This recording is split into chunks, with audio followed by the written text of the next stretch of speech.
The world was shaken by the brutal chimpanzee attack in West Covina, California. But what led to this tragedy? Let's follow the story of James, LaDonna, and their pet chimpanzee, Mo, whose love sparked a custody battle that would end in unspeakable horror.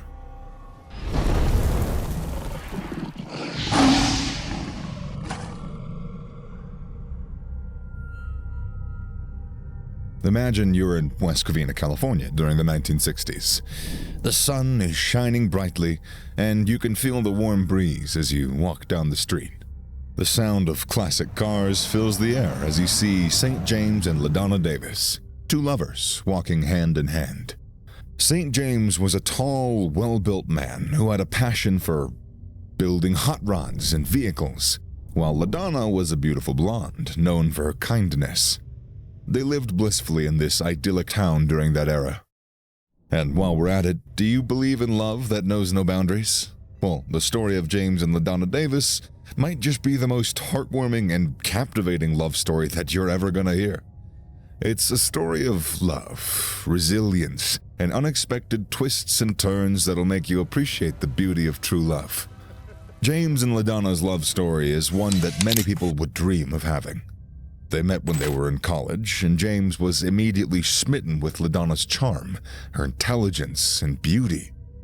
It took James years of persistence to finally convince LaDonna to marry him, but when she finally agreed, they knew that they were meant to be together. Their bond was unbreakable, and they were committed to each other through thick and thin. However, just 1 year into their marriage, their love was put to the test when LaDonna was diagnosed with cancer. The diagnosis was devastating, and LaDonna had to undergo a hysterectomy. This news was particularly heartbreaking for LaDonna as she discovered that she could no longer conceive. She became severely depressed, but James never gave up on her. In a selfless and painful gesture, LaDonna even offered separation to St. James so he could start a family with someone who could. But St. James refused, stating that they already had a child, a chimpanzee named Mo. That was back in 1967, when the Davis family adopted Mo, a chimpanzee born in Tanzania.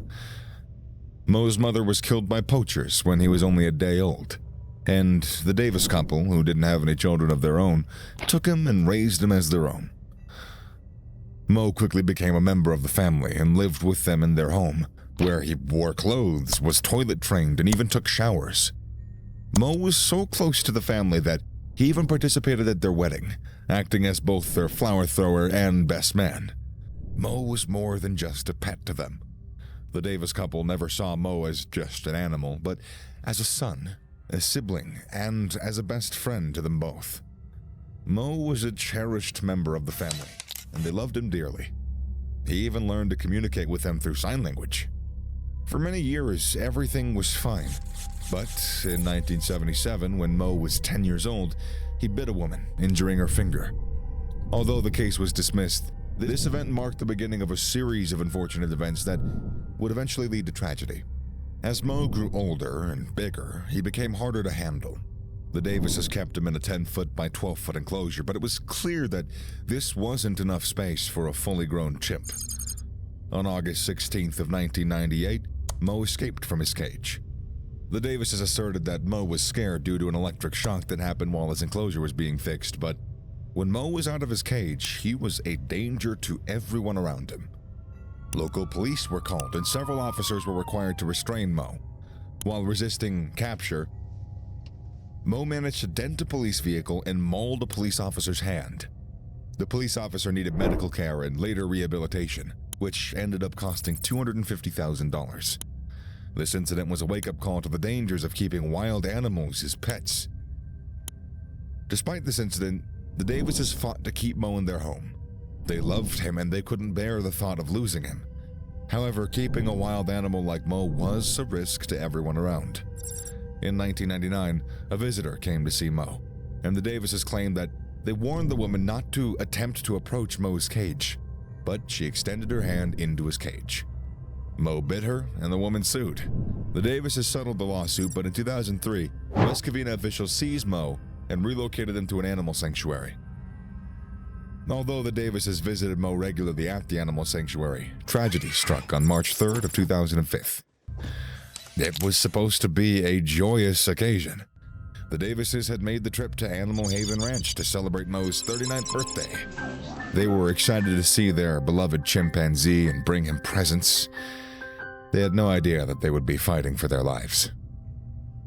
As they arrived at the sanctuary, they were greeted by Mo's happy clapping. The birthday cake and toys were set out, and they began to celebrate. But then, out of nowhere, Buddy and Ollie broke free from their cages. The atmosphere changed instantly, and fear set in as the chimpanzees charged towards the Davises. Imagine being at that birthday party surrounded by happy chimps, only to find yourself under attack. The Davises could never have predicted what would have happened that day. But what would you do if you were in their situation? LaDonna fought with all of her might, but the strength of the chimpanzees was just too much. She tried to protect herself and her husband, but one of the chimpanzees bit off her thumb. Meanwhile, St. James, who had always been a protector, was no match for the ferocity of the chimpanzees. They ripped off his fingers and nose and chewed off his genitals. It was a horrific scene that nobody could have imagined. The chimpanzees destroyed a majority of St. James' fingers, his left foot, most of his butt, both testicles, part of his torso, and parts of his face, including his nose and his lips. Well, just when all hope seemed lost, the sanctuary owner's son-in-law heard the screams and rushed to their aid. He shot the chimpanzees dead, saving the couple from certain death. The sanctuary staff immediately intervened and managed to get the other chimpanzees back into their cages. A paramedic who arrived said it looked like a grizzly bear attack. The Davises were rushed and transported to Loma Linda University Medical Center with life-threatening injuries.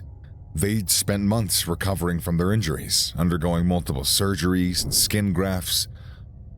St. James spent 6 months in a hospital recovering from the attack, including a period of time when he was in a coma. It's hard to really imagine the fear and horror that couple must have felt. One minute they were filled with joy and excitement, and the very next they were fighting for their lives.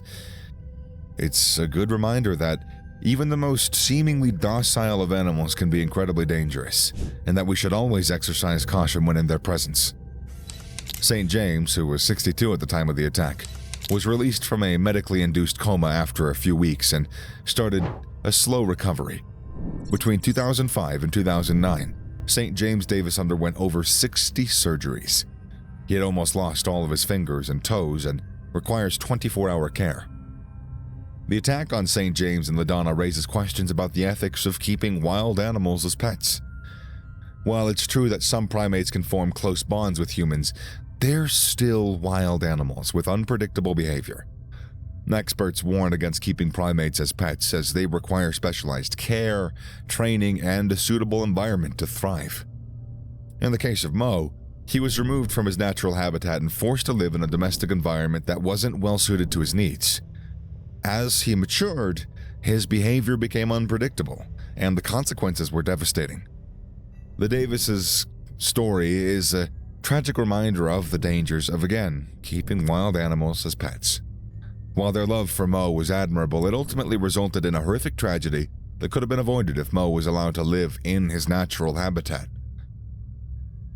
Many countries have now banned keeping wild animals as pets, but unfortunately, there are still cases of wild animals being kept in homes and apartments. It's important to remember that wild animals are not pets, let me say that again, and they require specialized care and habitats that just can't be provided in most homes. The attack on St. James and LaDonna is a heartbreaking reminder of the consequences of not understanding the needs of wild animals and treating them as pets. May their story serve as a cautionary tale to prevent similar tragedies from happening in the future. If you like this video, be sure to watch this one next.